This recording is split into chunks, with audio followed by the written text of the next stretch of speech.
If you have ever thought about working at NASA, you probably were thinking that you could build rockets in the 1950s without a college degree and military experience. The space race was certainly a time of haste, but you would be surprised how much more difficult it was to work for NASA during the Cold War. Or was it? Find out more as we take a deep 1950s dive into vintage space.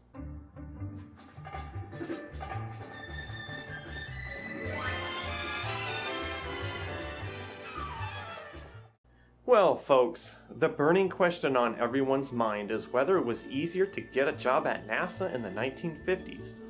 Back then, NASA was still a new thing and had just begun its journey into space exploration. So, there were fewer job openings, but also fewer space cadets with the expertise needed to launch a rocket into orbit. It was like finding a needle in a haystack, but if you had the skills and qualifications, you could probably land yourself a gig at NASA.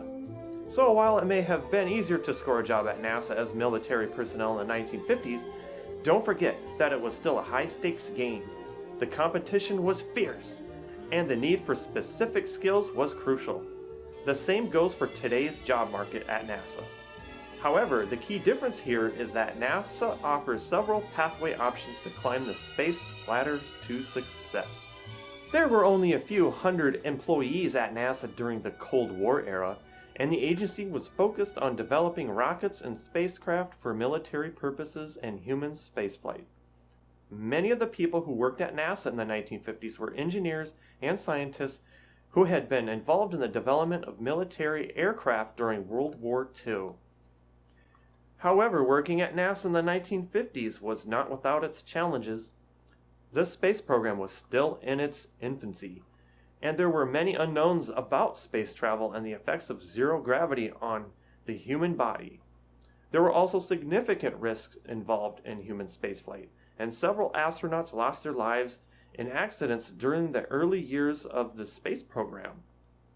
Fast forward to today, and NASA has grown beyond Florida and Texas.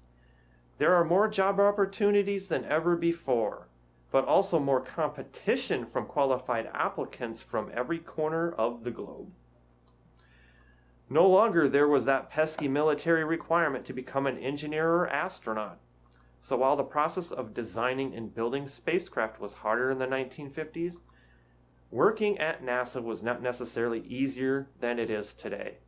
There were no tools back in the 1950s. There weren't computer-aided design tools, and most of the work was done by hand. Engineers and scientists had to rely on their knowledge and expertise to develop new technologies, and to also solve complex problems. So, if you found this content to be informative, please support this channel by subscribing and hitting that like button. This keeps the video in the feeds of those that will also find this content helpful. I am your host, Chad, and I will see you out all on the launch pad.